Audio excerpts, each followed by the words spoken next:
All right, so now let's move on to, I'm not going to spend as much time on cardio for fat loss, but we have to appreciate that right now we're talking about fat loss. And I'm going to start with not telling you what to do, but I'm going to say, don't do this. And what this is don't use your resistance training as a stimulus for fat loss. There's a couple things that just are my pet peeves. One of them is when my kids leave the milk out. They put milk on their cereal, then they leave the milk out on the table. And I'm like, oh, now it's warm. The other thing that keeps me up at night is when people are using their resistance training workouts for fat loss. That is not the purpose of resistance training.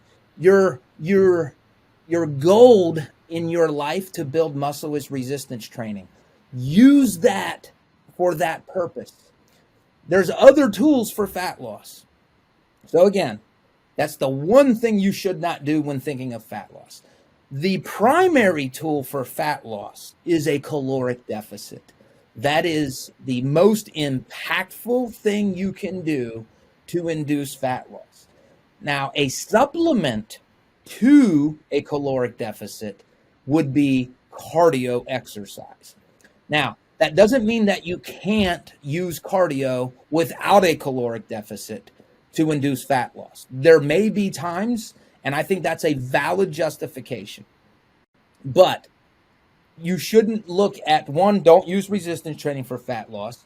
Think of your energy balance, your caloric intake or your diet, a caloric deficit as your primary tool, and then your cardio as a supplement to your diet or your caloric deficit to induce greater amounts of fat loss. All right, let's go on. So cardio will contribute to an overall energy deficit.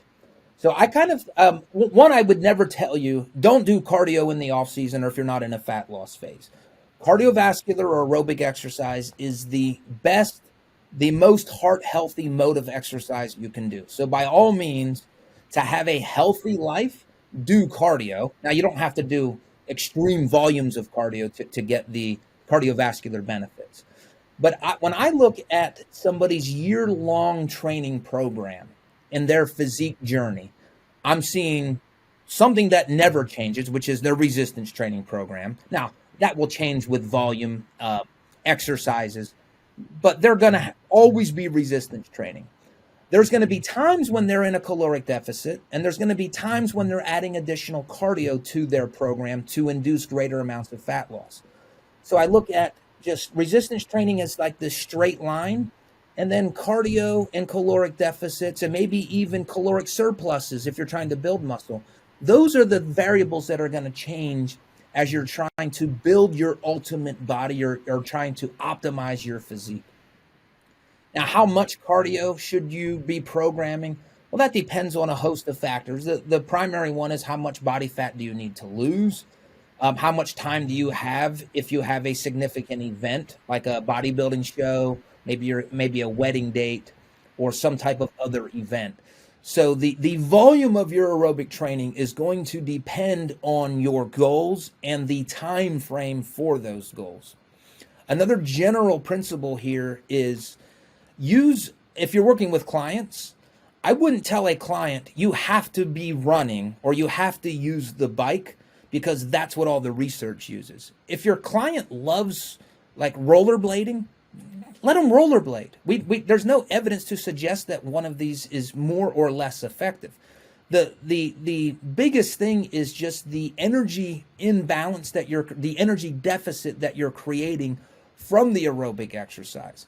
So if a client has a preference, my advice would be just feed that beast. Let them do the mode of aerobic exercise that they prefer.